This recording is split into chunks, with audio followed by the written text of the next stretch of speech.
د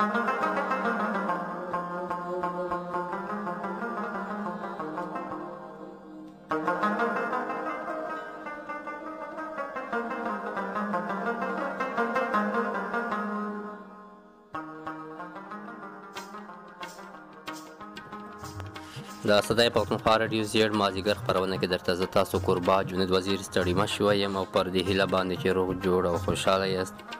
ورځ مو په خیر او په خوشحالۍ سره پیل کړې وي قدرمنو په دې نن ورځ خپرونه کې موږ سره مېلمه دی د عظیم کلي سره نږدې هیمل کلي سره تعلق لرونکی میر دول خان فقیر څوک چې استاد هم دی یو نومتیا او چمتو شاعر دی د هغوی سره مو د پښتو ژبې شعر و شاعري او بیا په ادب په دې باندې مرکه کړې راځئ تاسو واورئ د هغوی مرکه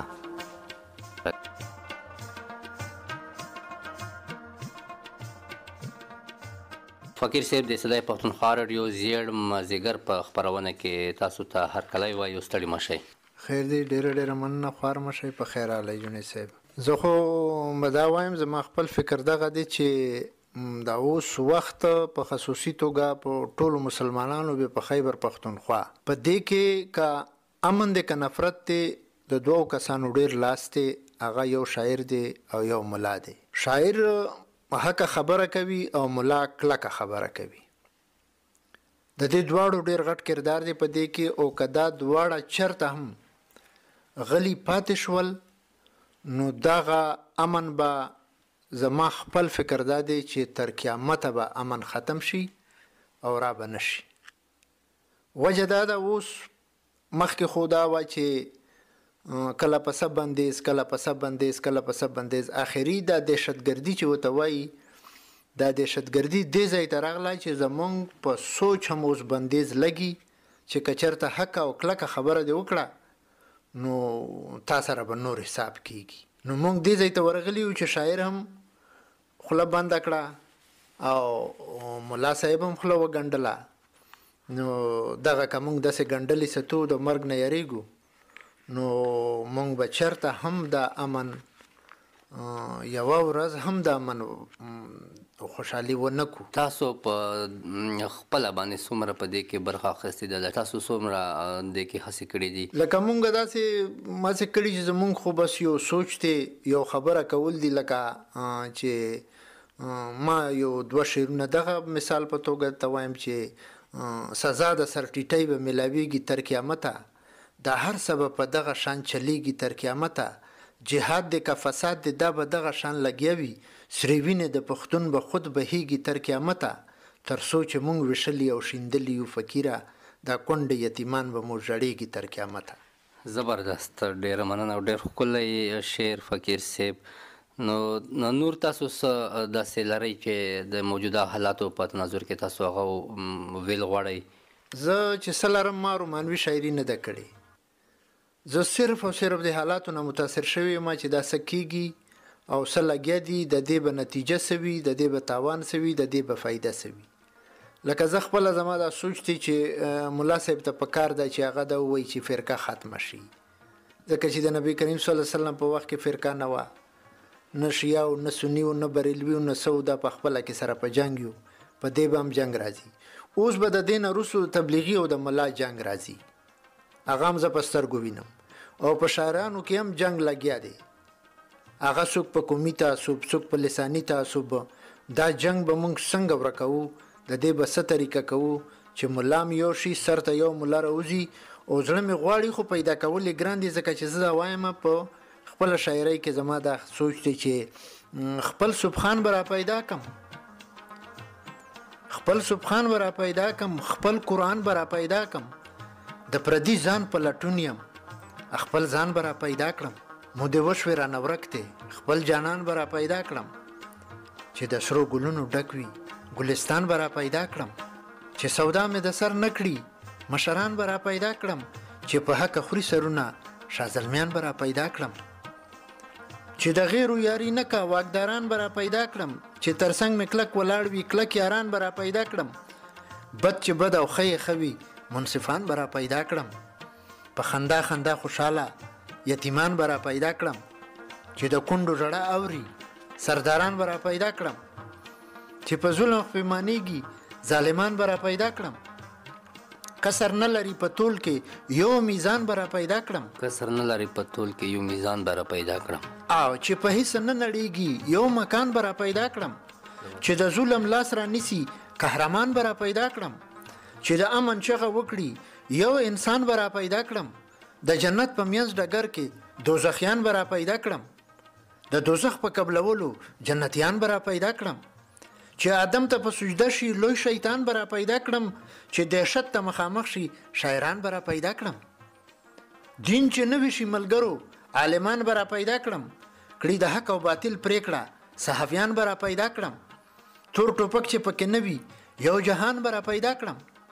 چې د خپل هیواد خیرخواوي افغانان به را پیدا کړم. د فرقې نه چې نفرت کړي مسلمان به را پیدا کړم. یو نیازبین لاش په ما بوج دی ګورستان به را پیدا کړم. چې مطلب یې لا اله پاکستان به را پیدا کړم. چې فقیر حق ټپا کړي یا قربان به را پیدا کړم. چې فقیر حق ټپا کړي یا قربان به را پیدا کړم. چې فقیر حق ټپا کړي یا قربان به را پیدا کړم. ډېر زبردست ډېره مننه فقیر صاحب. دا خو تاسو یو مطلب ځان ته داسې خاکا یو نوی وطن یو نوی ملک تاسو پیش کړ. نو د دې شان وطن جوړولو کې تاسو څه ګڼئ څه فکر لرئ دا به څرنګه جوړیږي یو داسې وطن یو داسې ملک یو داسې قوم چې هلته د تاسو چې کومې خبرې وکړلې چې دغه ټولې پکې هغه شي داسې د امن د مینې د محبت نه دغه نفرتونه نه وي پکې امن مینه محبت وي پکې داسې یو وطن وي یو ملک وي یو قوم وي. نو دا به څرنګه فقیر صاحب تاسو څه فکر کوئ دا به څرنګه یو داسې را پیدا کېږي جوړیږي به؟ دا به هله را پیدا کېږي چې جنید خان مونږه غیر چې ورته وایو غیر چې مونږ وایو چې غیر دی لکه زمونږ دشمن دی زمونږ په څه دشمن دی ولې مو دشمن دی. اصل کې د اسلام چې دی دا د پوره دنیا دپاره د امن یو پیغام ورکوي. وی چې د هر یو مذهب د امن زیری راوړي. د هر مذهب ملا په ژوبله مین. د دې خلکو هم مذهب شته چې د څوک جنگ لټوي. د دې خلکو هم مذهب شته چې څوک امن راولي. خو چې مونږ هغه خلکو ته غوږ ونیسو د هغه خلکو سره یارانه ونیسو چې څوک په مونږ کې نفرت نه لوبوي. مونږ ته قرآن پاک هم بار بار ویلي چې تاسو د هغو سره یارانې مه کوئ په هغو اعتبار مه کوئ هغه په تاسو کې د نفرت کې کوتاهي نه کوي تاسو به سره جنګوي. وی چې لکه د سپو مو جنګوي ظالمان د ننګ په ملا مو ټپوي ظالمان. مونږ یو بل سره په جنګ کړي یو او وجه دا ده چې مونږ غیرو ته غوږ نیولی دی. غیرو ته مخکې غوږ په دې نیولی و چې هغه به مونږ له مال راکوو. اوس ته مال سره یو بل آپشن دغه دی چې که مال اخلي ټیک ته که نه سبا ته به سر پروت وي او ته به مړې. وی چې سپین یهودي شولو د غیر غلام سپین یهودي شولو د غیر غلام چې ملګرتیا یې د اوباما وکړه. خاورې پښتون ګرځي په سر در په در چې مېلمستیا یې د اسامه وکړه. سبا به مړ پروت یې په خپل جومات کې حقه کیسه دی که امامه وکړه. هر څوک چې زر نه وخوري سر به وخوري. فقیر د زړه خبره عامه وکړه. زبردست ډېره زبردست فقیر صاحب. بېشکه ستاسو شاعرۍ نه هم معلومیږي او ستاسو د عمر نه هم دا ظاهریږي چې ډېر تاوده ساړه مو د ژوند تیر کړي دي. نو تاسو فقیر صاحب د ادب شعر و شاعري د دې باره کې ستاسو څه فکر کوئ په دې باندې خپل نظر تاسو وړاندې کوئ؟ ادب خو ډیره ښه خبره ده که نه لکه عامه جامه خبره کېږي چې شیطان سره علم و خو ادب نه و. او د ادب مختلف تعریفونه شوي دي. ادب دغه علم دی د الله د لوري او د علم قدر کول او په علم غرور نه کول دې ته ادب وایي. لکه علم او ادب دغه څومره سره تړلي دي او بیا د منځ کې څومره ځای دی؟ دا دومره سره تړلي دي لکه روح او جان. ځکه چې کم سړي سره چې علم الله پاک ورکړي په کتابونو کې علم نشته. لکه ما یو ملګری دی نادرخان علي لغم شاعر دی اګریکلچر کې افسر دی. هغه وی چې په کتابونو کې درک ته رڼا په کتابونو کې کافر شي سړی چې اوازونه شي وژل د دور بیا خو په کار دی چې شاعر شي سړی شاعر شي سړی زبردست ډېر زبردست فقیر صاحب علم چې دی دا د الله د لوري د قرآن پاک بار بار وایي چې ما حضور ته علم ورکو ما آدم علیه السلام ته علم ورکو او په دې قرآن پاک کې د عقل د خاوندانو دپاره نښې دي دغه مطلب چې هر سړی عالم نه دی نه دی بالکل او نه د هر مولا دا دعوه لري چې زه عالم یم عالم الله پاک ورکړي او د علم ما ته تزوی چې په علم غرور نه کول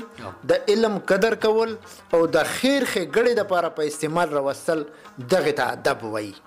د علم نه بیا ادب جوړ شو او دې نه مخکې فقیر صاحب تاسو لږ د شعر و شاعرۍ باندې کله خبرې راته وکړئ تاسو شعر و شاعرۍ باندې او شعر و شاعري خو داسې دا چې دا خو دغه هم د الله د لوري د زور کار نه دی چې ته ووایې چې زه ورته کښېنم زه غزل ولیکم زه په دې ټاپک ولیکم په دې شي ولیکم نه نه نه حالاتو نه متاثر شي یو سړی هغه کې الله پاک شاعري اچولې د هغه شاعري برابر سره کېږي دا هم یو علم دی او دې ته علم الکلام وایي علم الکلام او دا علم الکلام چې کله دته ملاو شي بیا دا علم الکلام چې دی په ښه طریقه باندې په ښکلې طریقه باندې په مجاز یې ډېر استعمال نه کړي یو خو د مجاز خبرې دي چې اوس لکه یو عاشق دی یو معشوقه ده یو ریبار دی یو ګل دی یو پیزوان دی یو چارګل دی یو بلبل دی یو خو دا خبرې دي دا مجاز شاعري شوله او بل اړخته د ادب شو او ادب زه بیخي ادب هغې شاعرۍ ته وایم چې هغه د حالاتو په تناظر کې او د دنیا د امن د خیر ښېګړې دپاره کم شاعر کمې خبرې وکړي په نظم کې راولي دغه ته زه ادب وایم دا د شاعرۍ ادب دی او دا لوی علم دی د دې نه لوی علم بل نشته او کومه شاعري لکه دا د مطلب شین خالی شو یا سترګې تورې لکه دا هم حقیقت خو دی که نه ځکه چې دا هم د دې نه انکار نشو کولی دا د ادب برخه ده ځکه چې د حسن الله پاک پیدا کړي د حسن به خامخا زه تعریف کوم ګودر شو او بل به تعریف کوي بل به تعریف کوي اوس ګودر شو څه شی شو داسې منګی شو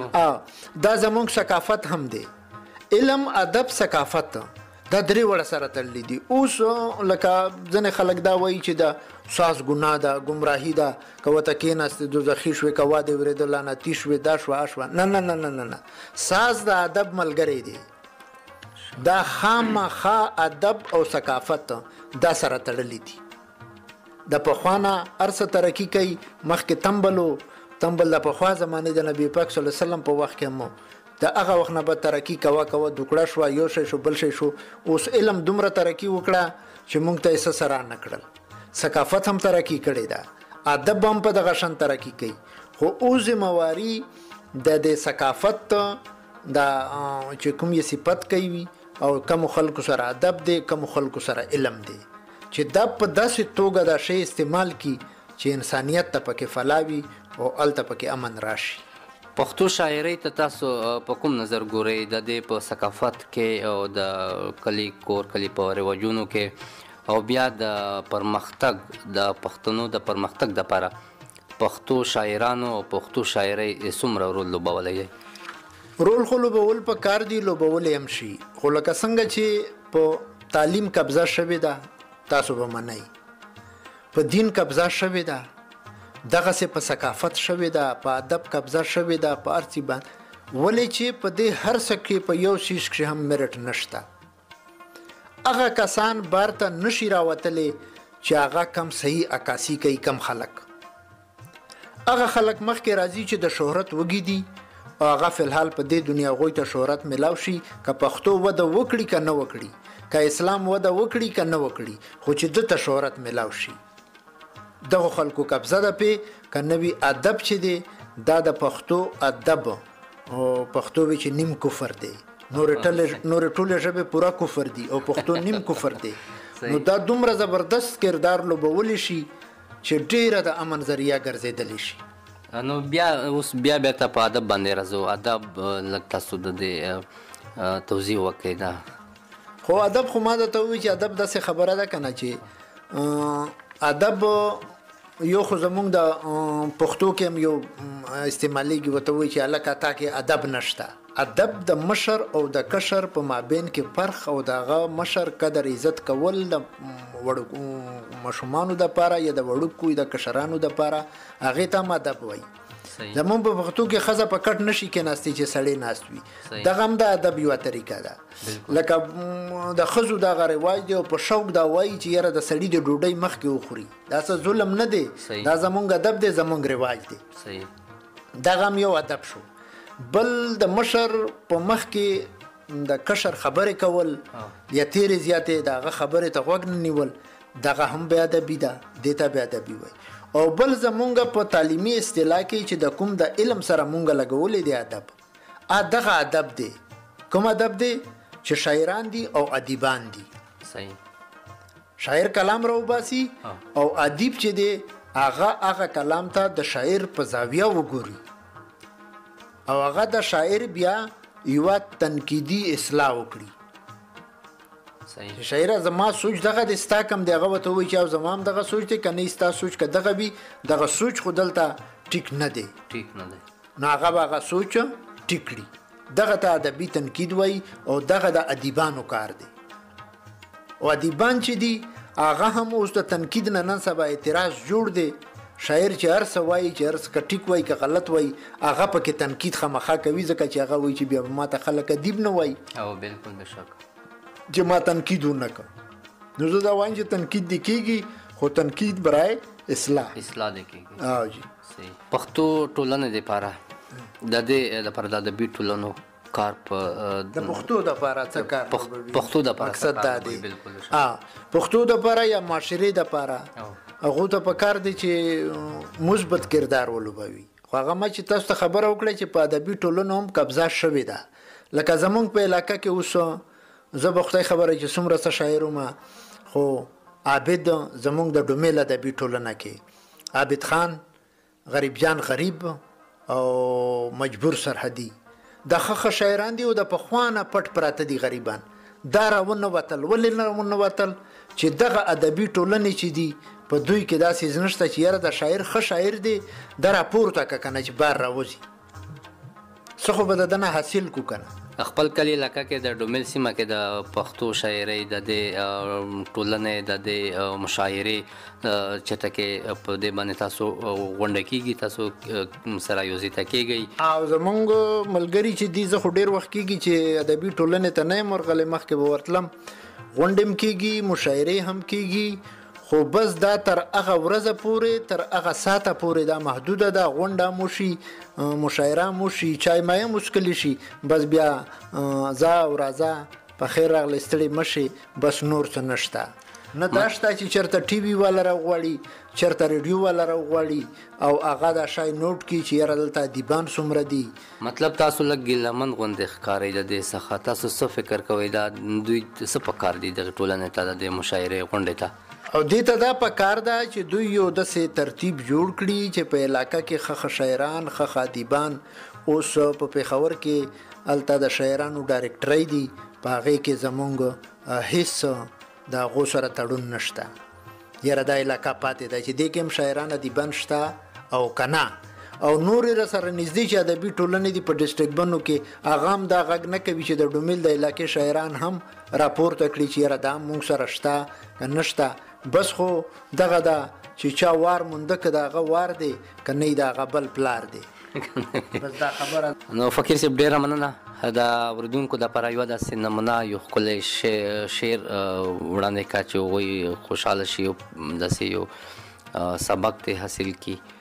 جنید خان 3-4 خبرې دي چې هغه ګرانې دي، مونږ اسانې کړي دي. هغه دغه دي چې نور هېڅ نه دي پېژندل ګران دي، نور هېڅ نه دي پېژندل ګران دي، بس په خبره پوهېدل ګران دي. بله خبره، په پنډو پنډو میازغي وکرل، یو دوه د ګل تخم کرل ګران دي. او دلته خو دا وایمه دا وایمه، هلته د خپلې خولې سپړل ګران دي. او خپله کیسه له هر چا غوره ګڼم، خپله کیسه له هر چا غوره ګڼم، او د پردی کیسې منل ګران دي. او فقیره زه ورځخ پیمانه به یې، ته به راځې خو بیا راتلل ګران دي. ته به راځې خو بیا راتلل ګران دي. دا خبرې مونږ اسانې کړي دي او دي ډېرې ګرانې دا خبرې دي. ډېره مننه، ډېر تشکر.